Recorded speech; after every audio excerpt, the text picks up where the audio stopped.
À partir d'aujourd'hui, tous les soirs, Daddy va raconter une histoire pour tous les enfants sages. Aujourd'hui, c'est l'histoire du chien gourmand. Il était une fois un chien très gourmand qui ne faisait que manger. Dès qu'il voyait quelque chose qui semblait bon, il ouvrait la gueule et l'avalait sans autre forme de procès. Tout y passait. Le facteur n'osait plus s'approcher de la maison. Depuis que le chien avait pris sa cheville pour son os du petit déjeuner, il jetait les lettres par-dessus le portail.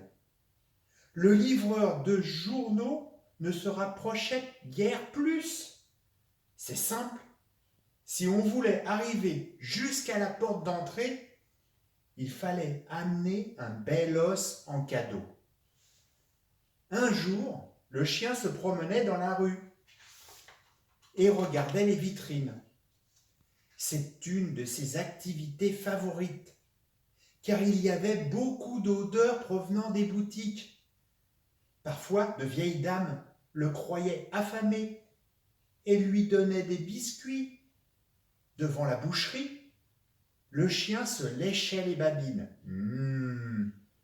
Il y avait un grand beefsteak dans la vitrine, bien rouge et bien tendre. Bref, un excellent déjeuner. Il décida d'attendre. Bientôt, une des vieilles dames, qui l'aimait bien, descendit la rue et entra dans la boucherie.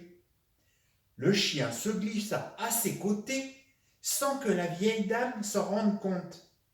Elle demanda des saucisses, du hachis et des tas de choses.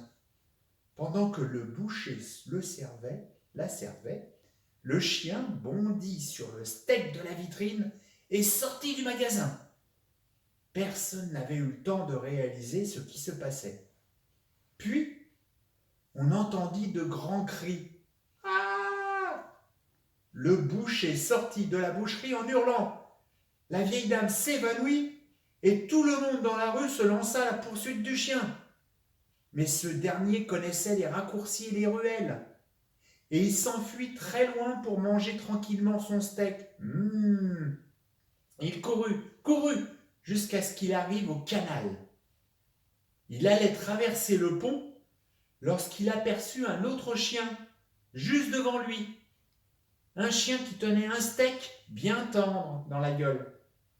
Bien sûr, vous et moi, nous savons que c'était son reflet que le chien voyait dans l'eau. Mais le chien n'en savait rien. Tout ce qu'il voyait, c'était un deuxième beefsteak à manger. Alors il lâcha le sien et bondit sur l'autre. Mais en guise de repas supplémentaire, le chien se retrouva dans le canal. Et en plus, il avait perdu son beefsteak.